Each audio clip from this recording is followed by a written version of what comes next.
If somebody is in their 60s, 70s, and 80s, even if they're in their 50s and they're kind of thinking ahead, you won't find anything in this book that is dependent on other people. Being the boss of your life, mastering your mindset, getting good at change, it's all you. It's all stuff you can do if you decide to do it.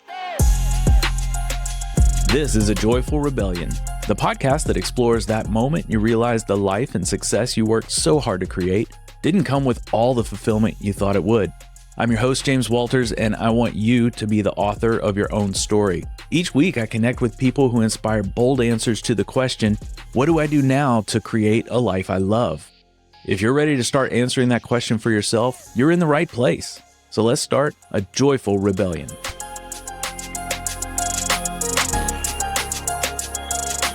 We talk a lot about rebellion on this show, but what about rebelling against how we think aging has to look? My guest today, Erika Andersen, is a consultant, coach, and best-selling author of 6 books, including her latest, The New Old, Crafting Your Best Later Life. In it, she offers a roadmap for living your so-called third act with agency, curiosity, and joy, proving that getting older doesn't mean giving up your power. In our conversation, Erika shares why mindset matters more than age, how to stay the boss of your own life, and why change, far from something to fear, is actually the key to staying vibrant. This is a joyful rebellion against stereotypes of aging. So let's get into it. Erika Andersen, thank you for being here on A Joyful Rebellion today. Yes, I'm very excited. I suspect this is going to be a good conversation. I think so, because we're talking about something I've never talked about really on the show at all. And we allude to it, maybe sometimes joke about it a little bit with some of the guests, because a lot of my guests tend to be people who have come through something in their life. And a lot of times that part of their life tends to be in the what people refer to as the middle years, which aren't really the middle years if we think about it. The middle years are probably like what, 40? And yeah, exactly. Yeah, I had a whole long conversation with somebody about this recently, that because of our internalized ageism, I think we tend to call ourselves midlife, when if we were midlife, it would mean we were going to live to be 140. So, I call it third act. I like that framing. I like that too, because typically a lot has happened.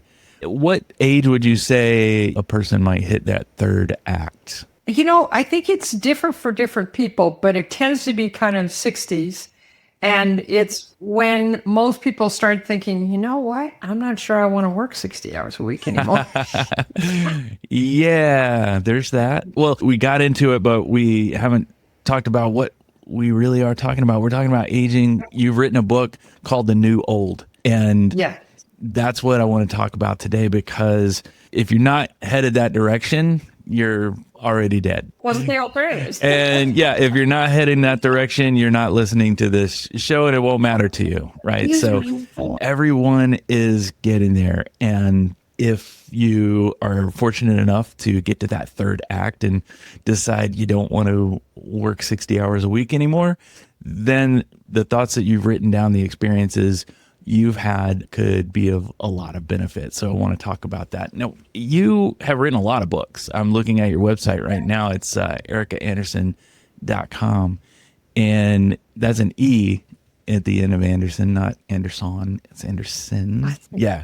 So if anyone is like looking it up right now, just spell it right. But it'll be in the show notes. So just hit the top of the show notes and you'll be all good. But you've written at least, gosh, I'm looking here, like 6 or 7 books, and a lot of them have been about strategy, business, leadership, those types of things. What made you kind of veer off into the new old? I love that question. So yeah, I started a consulting company in 1990, which is still exists and being run by my younger partners.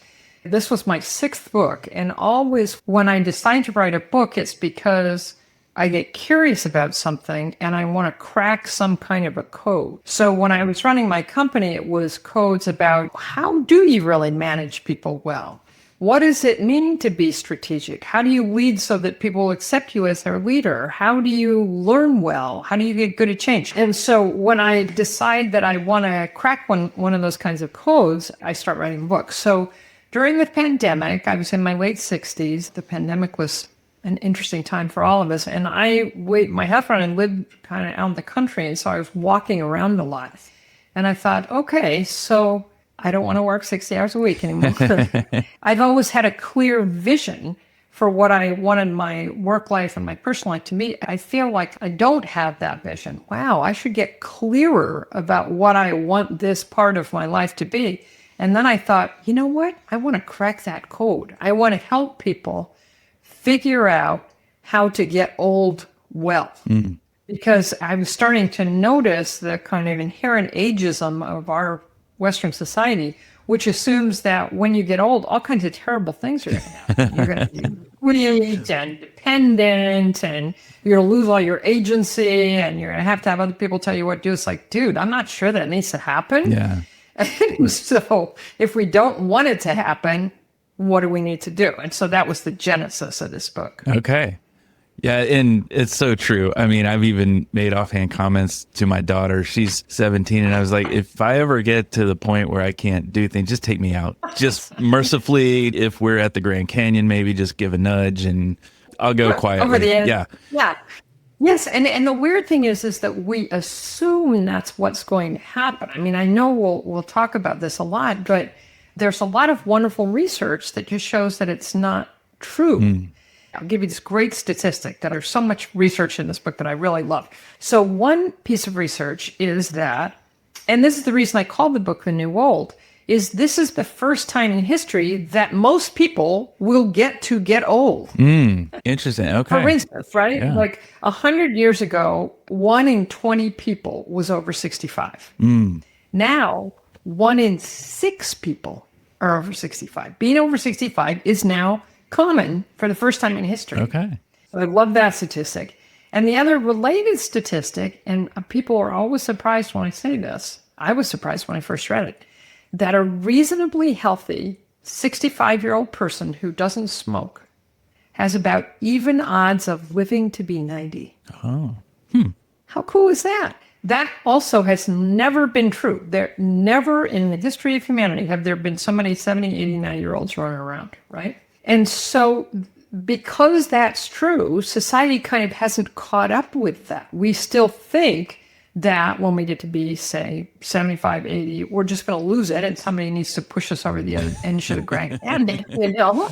And it's just no longer true. I mean, I now have friends in their 80s and their 90s who are just living their lives, having a good old time. Doing their thing. This is new. Yeah. You know? And you know what else is funny? I mean, it sort of goes along with that, but I keep seeing these things, and I noticed it as I got older, but when I was a kid and I watched these sitcoms, and the people in the sitcom, like back in the 70s and 80s, if they were 35 physically, they looked like someone who might be in their 60s right now.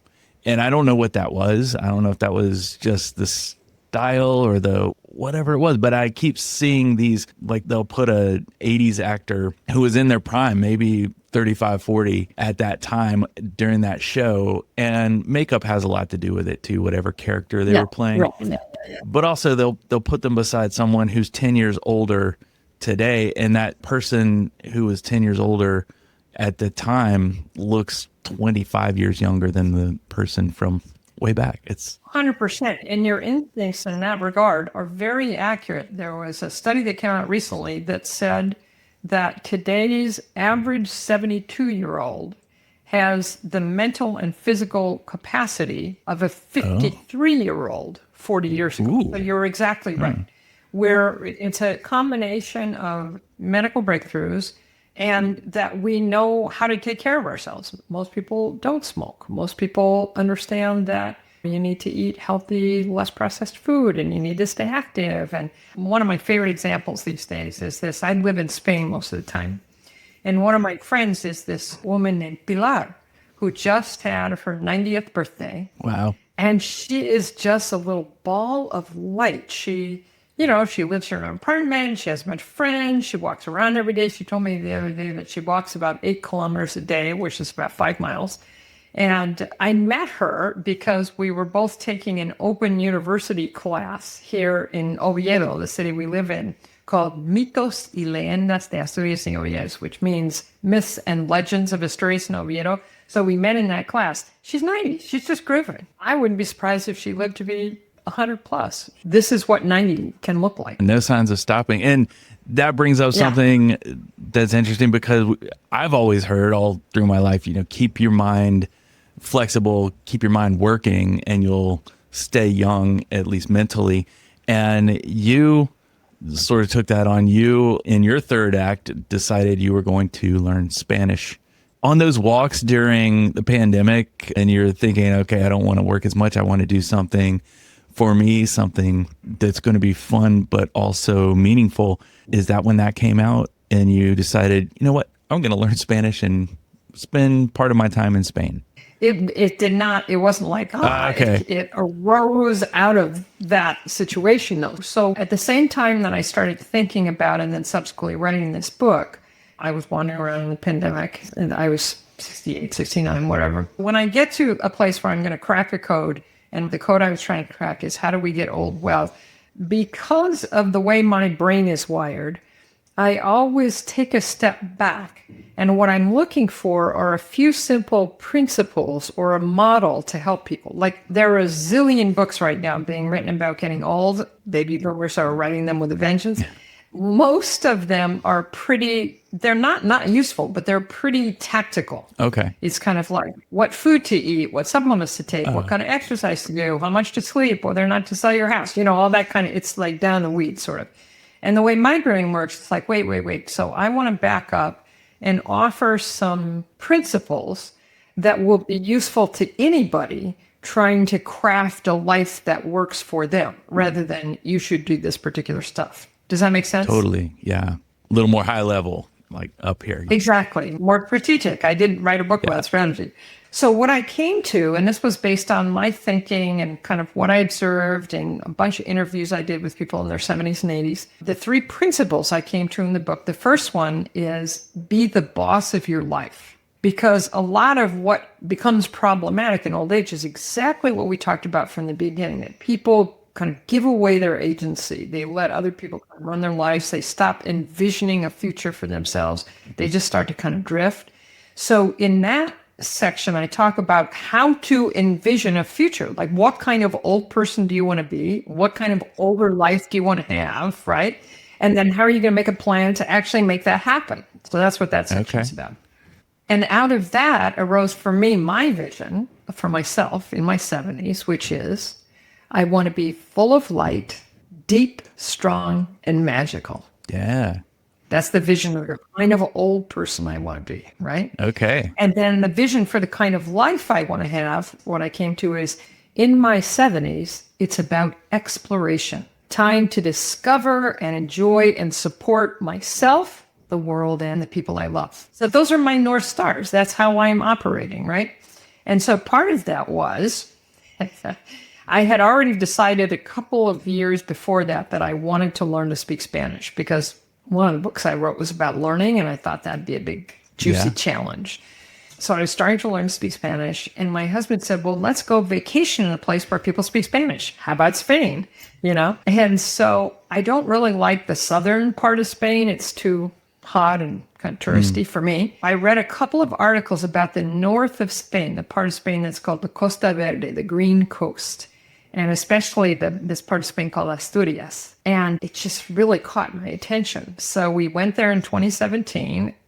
And before I really started to think about this, then we went back in 2018, we moved back in 2019. And by the time we went back after the pandemic at the end of 2021, I had my vision, my husband has had his vision, and we were starting to realize that this place really aligned with the kind of people we wanted to be and the kind of life we were trying to have. And that's when we decided to buy a place and get the long-term visa and do all that. So it kind of happened in an aligned, sort of integrated way. Yeah. Does that make sense? Yeah, it makes sense. Yeah, it did. You crept into it, and then you started taking little adventures and then you saw how Yes. that might fit into your life, which is great. And Exactly. it gets me curious about somebody. There's probably someone listening to our conversation right now, and they're thinking, oh yeah, I wish my mom or my dad could be listening to this right now, because we do spend, I mean, I'm still in the grind in my 50s. You know, you're putting kids through school, you're putting kids through college at one point, and then you get to a point where you've done that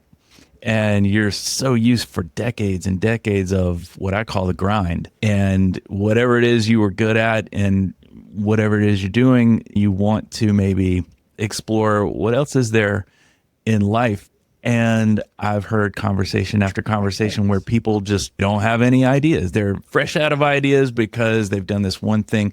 How did your book talk to someone like that who is like, I can see myself post work life, but I don't know what I'm going to fill my time with? Yes. Oh, I love that. So that's that first part of the book that's about this principle of be the boss of your life. One of the books I wrote is called Being Strategic. And it offers a process that we've used for 35 years almost with corporate clients, with companies and individuals to do exactly what you just said, to get clear about the future they want to create for themselves. And it starts, and I do a simplified version of exactly the same thing in this book. It starts with, what are you solving for? Are you solving for a life that feels challenging or fun or filled with family? You know, just to have something to like, what am I solving for? What question, if I answered it, would feel good? And most people can do that. They kind of immediately, almost intuitively go, well, I still want to be challenged. Okay, great. Or I don't want to be challenged at all. I just want to hang out and be comfortable. You kind of know, you have a sense of that first thing. Once you have that, then you can go, okay, where am I relative to that? You know, what's my kind of current state relative to that? And then what would it look like if that were true? And that's how you get your mind into that visioning place. Okay, so if I want to have a life that is just pure fun and comfort in my 60s and 70s and 80s, what would it look like if that were true? And then you do a kind of time machine exercise. You just get in your time machine and get out 15 years from now and say, what does it look like? It's happening. What does it look like? And then you kind of boil down, take the essential things from that envisioning exercise, which is how I came to mine. And in the book, I give my example, but then I give examples of about half a dozen other people that I know that I've worked with. So people can see it's not just one thing. It's kind of whatever works for you. And having those couple of sentences, this is who the kind of person I want to be, the kind of life I want to have. Once you have that, it becomes a lovely, it really is like a North Star. It kind of guides you, because then you can go, okay, these things that I'm doing, are they going to lead me in that direction as I move into my 70s? No, then I probably shouldn't do them. Yeah. Right? Are these things going to lead me? Oh, they are? Okay, cool. Then I'm going to double down on those. That'll take me in direction, right? Yeah. And I mean, that works great for people who I guess are self-motivated, who realize I've got this situation coming up where I might not be going as hard at the things that I've filled my time with in the future. And I need to reimagine what that's going to be. I can think of 2 or 3 people right now who aren't relatives of mine, but who are like 2 or 3 steps removed, friends of friends who have parents who I would say have kind of slipped into that older generational mentality of, well, over 75 now, I guess I just sit here in this room and watch the TV shows and watch the soaps and wait for the Lord to take me. I don't know what they're waiting for, but they're not doing anything. Right. That's, and they don't seem to be having a good time. and it's hard to watch because, like you said, they've given up their agency. They're calling on their kids to do a lot of the things, and they're still capable. That's the thing. They're not bedridden. They don't have a specific thing that's keeping them from living life to the fullest, except what's up here. So I know your book does talk a little bit about, or a lot of it about mindset, right? Yeah. What are some of the mindset shifts that people moving into their third act? A lot of people who listen to this show, they're in their 50s, 60s, and they're charging hard into that third act, right? So what are some of the mindset shifts that you see as super important? Oh, that's great. And yeah, so the second, as you say, the second principle of the book is master your mindset. Okay. And I'll start with another piece of research that is probably my favorite one in the book. So about 30 years ago, the Yale School of Public Health started this study, this wonderful woman named Ellen, who's done a lot of amazing work about oldness and mindset. Anyway, so she did the study. She got 700 people between 50 and 80, and they gave them all this pretty simple true-false questionnaire to determine their mindset about aging. So, for instance, questions like, old people are not useful to society. Okay. So if you answer that true, then you have a pretty negative mindset about aging. Yeah. If you answer that false, then you probably have a more positive mindset. So they gave everybody the questionnaire, and then they just divided them just according to that. And they made sure that they were also factoring in, pre-existing health conditions and stuff like that. But they basically put them into two groups, one that had a more positive mindset about aging and one that had a more negative mindset. And then they followed them for 23 years. Whoa. Okay. Just followed them. And they noted to see did their mindset stay the same. And interestingly, the people who had a positive mindset, their mindsets kept getting more positive as they get, which is pretty fascinating. Yeah. But anyway, so then they just followed them. And the outcome of the study was that the people who had a more positive mindset lived on average 7.6 years longer. Oh, okay. How crazy is that? Yeah. So that's about twice as much longevity as you get from lowering your cholesterol, quitting smoking, losing weight, all the stuff people try to do by just doing this thing over which we have complete control. Yeah. That anybody can do, no matter what physical circumstance they're in, right? How about that? So then the premise of this whole section is, okay, so if that has such a positive impact, then to your earlier point, let's learn how to shift our mindset. I teach an approach to shifting your self-talk, your internal monologue, which we've been teaching for 40 years. And it's very simple and straightforward. Very simple and straightforward. I can tell it to you in 2 minutes. You start by, when you're saying something negative to yourself, you recognize it. Like one thing that a lot of older people say, to your earlier point, is, it's all downhill from here, right? It's all downhill from here. You say that. We say that to ourselves. Okay, so then step 2 is you write it down. You can write it on your phone or longhand, however you want to. But writing it down separates you from it.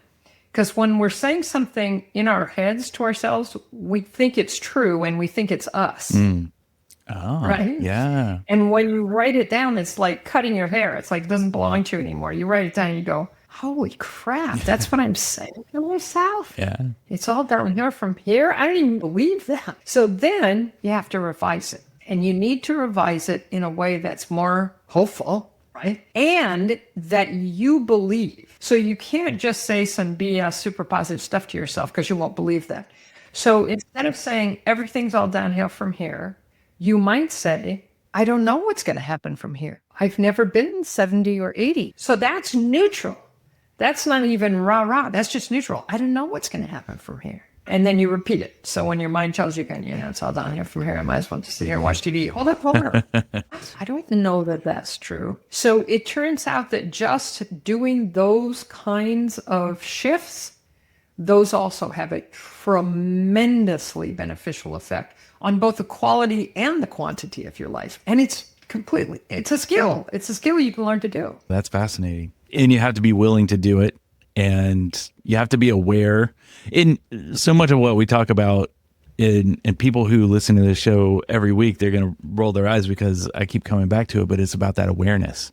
If you're not aware that you're telling yourself these messages, it's hard to do anything about it. 1,000%.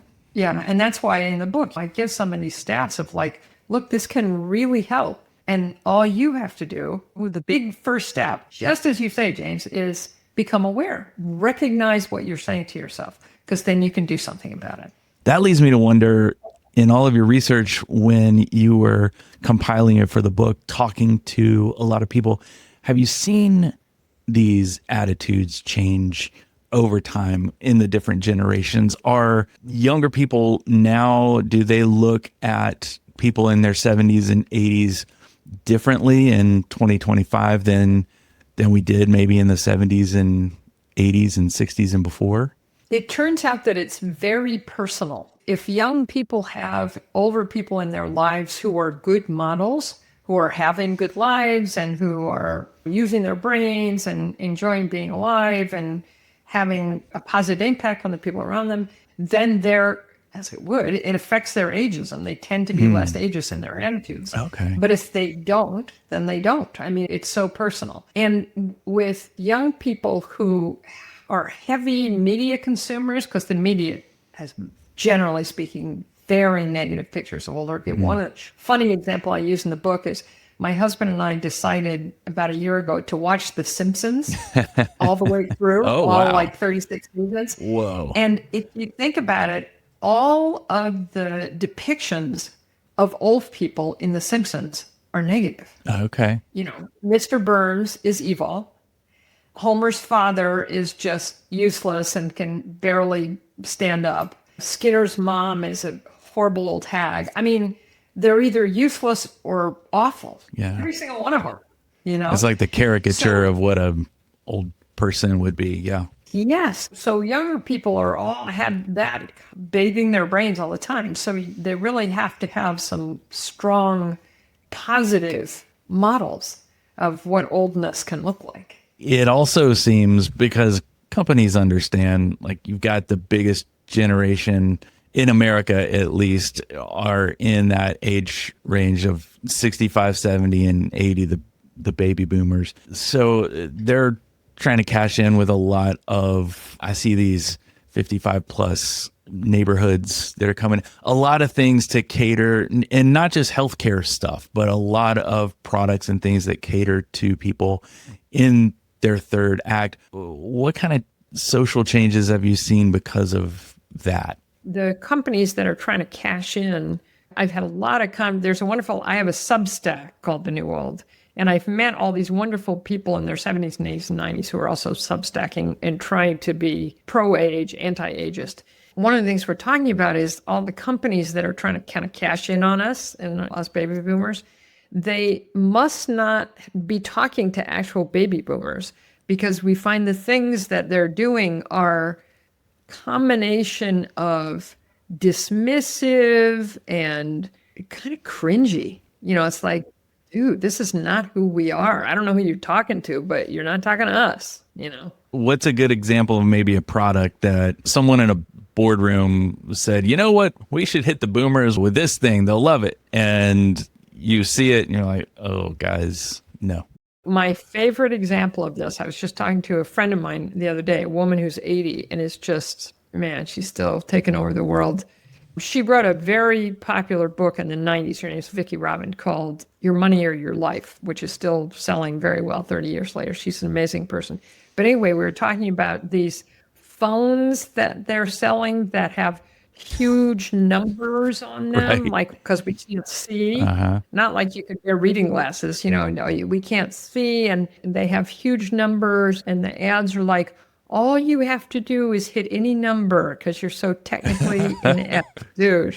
Wow. It's like kind of like, oh, yeah, when I was a kid, that was the whole I've fallen and I can't get up thing, right? That was huge. Yeah. It's kind of like that. And just like, no, I have my iPhone and I'm perfectly adept. Thank you very much. And Right. It's just like total, well, old people were technologically inept 30 years ago. They probably are still now, right? But that's not the case. when you see these things, you see, okay, so your image of somebody old is that they're sitting alone in their apartment with their cats and they can barely feed themselves. And if they need to call one of their kids, they'll push the big button. You know, no. Not the thing. Not Well- okay. Yeah, that's a good example because that is something that I think a lot of us would just laugh off, and somebody seriously thinks this is the solution to a problem. Exactly. That I don't have. Yes, exactly. That's wild. Oh, man. So let's say someone's 55 right now. They're approaching that 60 and they're just in the everyday. They've got the kids are about to be out of college and all the good times are about to roll and they have no idea. What are some things they could maybe even start having conversations if they've got a spouse, and some things they could slide into their everyday to even give some thought to what's coming up for them? Ooh, I love that, James. So that actually leads me to the third principle Okay. of the book, which is to get good at change. Because younger people, especially, tend to think that older people's lives are static and unchanging and boring. Nothing ever happens. Same thing every day, and eat the same bowl of soup, or whatever they Right. think. And it turns out, actually, that, and we're talking about it, between your 50s and your 60s and your 70s, your 60s, your 70s, and there's a lot of changes. And some of them are difficult and not the kind of change that's easy. Like people die and your kids move away, and maybe you get some illness, or maybe you have some other physical challenge, or you're not, blah, blah, blah. There's a million changes. And just how your life changes when one in your 60s or 70s or whatever decides not to work full time at the thing you've been doing for 20, 30, 40, 50 years. Huge changes. So I think it's even more important that older people get good at change than younger people, because we're up against a lot of change. The last book I wrote was about change. So I bring in, again, a simpler version of what we found about change. And again, it's a mindset thing. People who are good at going through change, they're good at shifting their mindset about change. Because it turns out that most people of any age, when a change comes at them, change that's not your idea necessarily, and I could go into the whole historical reason why this is true, but I won't. That's what I wrote about in the last book. But most people think of change that isn't their idea. Their first reaction to it is that it's going to be difficult and costly, weird, right? Yeah. I don't know how to do this, and other people are going to make it hard for me, even if I do. Costly means it's going to take from me things I value, right? It could be time or money, but it's more likely to be, deeper, more intrinsic things like identity and experience and reputation and relationships, right? And weird just means weird, just, this isn't how I want. Right. So it turns out that people who are good at going through change, they're able to shift their mindset about those three things and say, well, okay, seems difficult. What could I do? How could I make it easy? Or at least doable, right? Yeah. Oh, it seems like it's going to be costly, like it's going to take things from me. How could I make it more rewarding? How could I make it so it gives me more stuff than it takes away? Or even if I can't, like if somebody dies, you can't make that rewarding, but what can I learn from that? How can there be something in this for me, right? And then weird, how can I make it normal? How can I make this normal? And people who are good at change, they just automatically start asking themselves those questions when something seems difficult, costly, and weird. And again, you can teach yourself to respond to change in that way. So in that part of the book, I teach people how to respond more positively, more hopefully to necessary change. Then there's a chapter called Modify Gracefully. Okay. And I think that it's like somebody who's played tennis all their lives, they might decide to start playing pickleball. Somebody who's worked for 70 hours. Like when I was 65, this sounds like a joke, but it wasn't. I told my partners that I wanted to cut back to full time. Which was true. Yeah. I was working 60 or 70 hours a week and I wanted to work 40. So that was my first graceful modification. Okay. So then 7 years later, when I said, you know what, guys, I really want to step back. I had already done it a little bit once, so that it was easy to make that next graceful modification. And that's a lot. Like when you, in your 60s and then into your 70s, you have to figure out how to modify gracefully, or else everything's bad. Everything's a pain in the ass and you don't want to do it. And it's awful, So how do you get good at that? That comes back to what you said about mindset and just making that decision.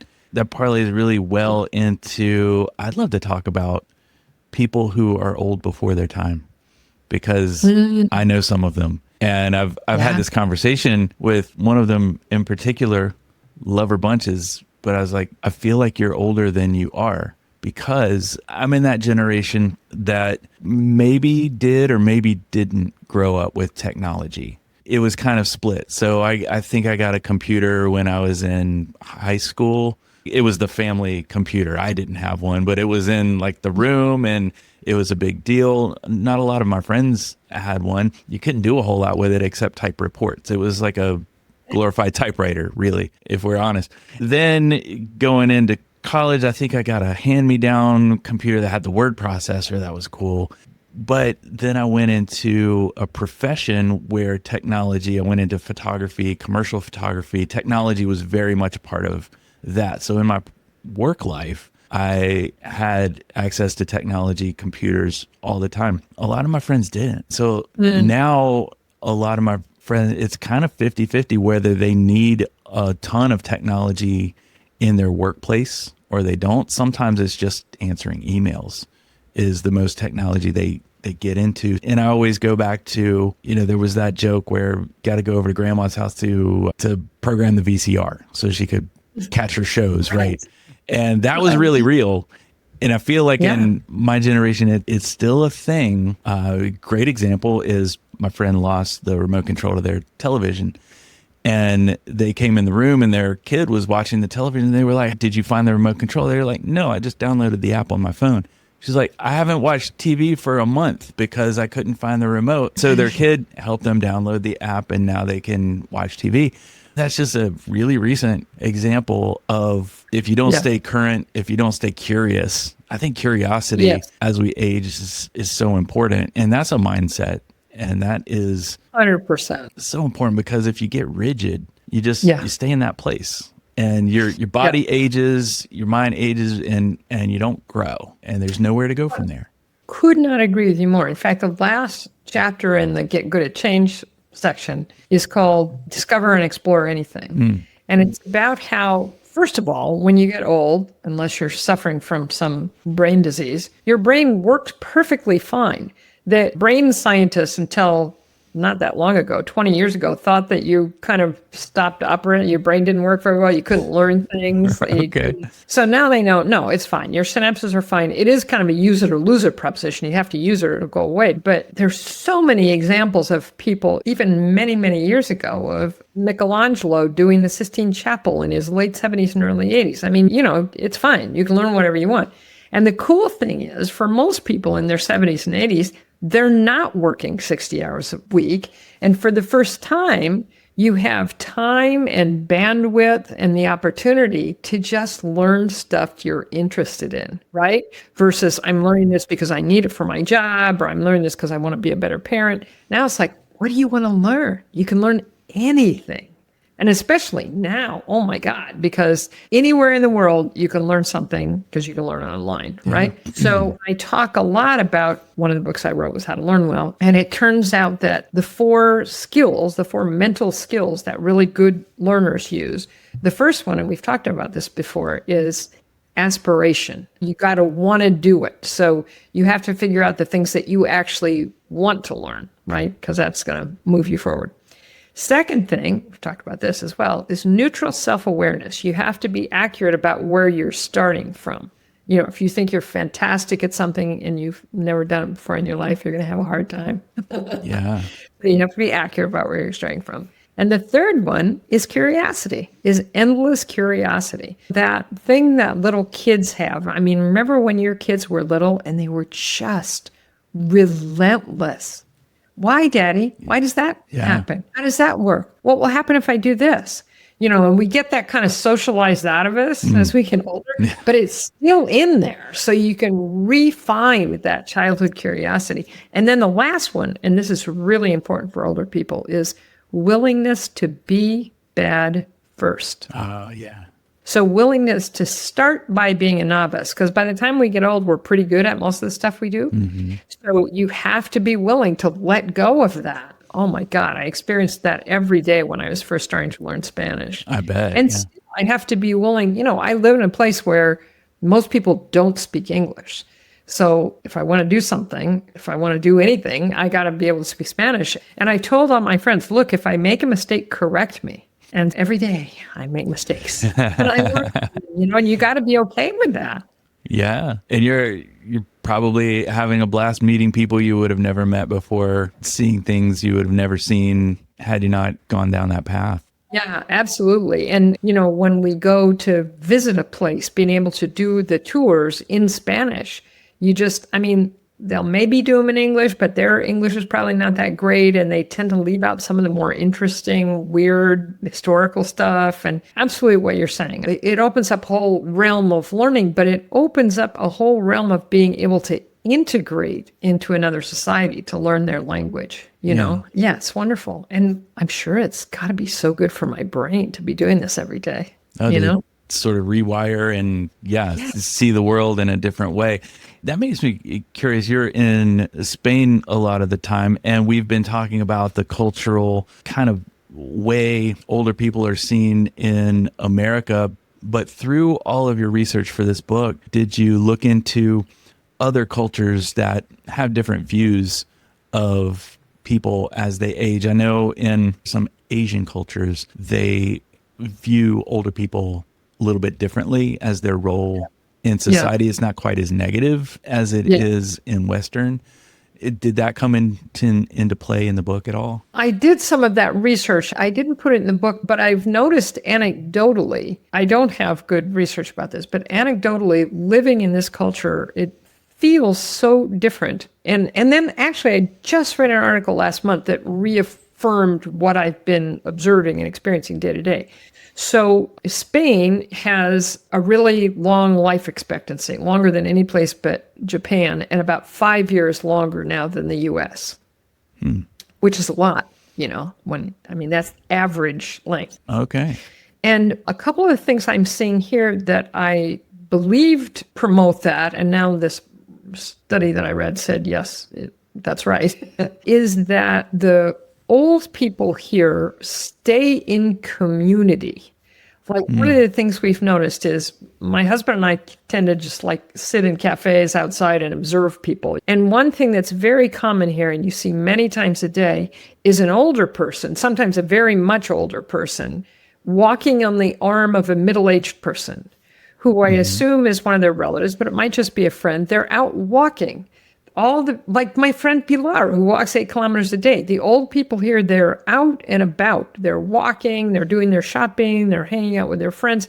They're in the community. They're not like sequestered away someplace in an old age home or community. And even like places where, I guess in the US you'd call them assisted living, and there's different levels of assisted. So here they're just called residencias. They don't have this special old people name, and they tend to be right in the neighborhoods. Like a friend of mine, Carmen, who's in her early 60s, her dad is 94, I think, and her mom, his wife, died a few years ago, and he moved out of his apartment, but he moved across the street into this residencia. So his daily round is kind of the same. He hangs out in the same cafes with the same other people and has conversations about what's happening. He's in the life of the city still. And I think all that makes a huge difference. And then the other thing I've noticed is mindset. Like my husband we were at a doctor about 6 months ago, or a little longer ago than that, and Patrick, my husband, was going to have to get a little operation on his foot. And the doctor said to him, the doctor is probably in his 50s, great guy, Alejandro. He said, this won't be a problem because you're a young man. My husband's 70. Here, 70 is young. It's not like on the edge of you're about to die, right? All right. Yeah. How about that? That must have been good to hear. Yeah.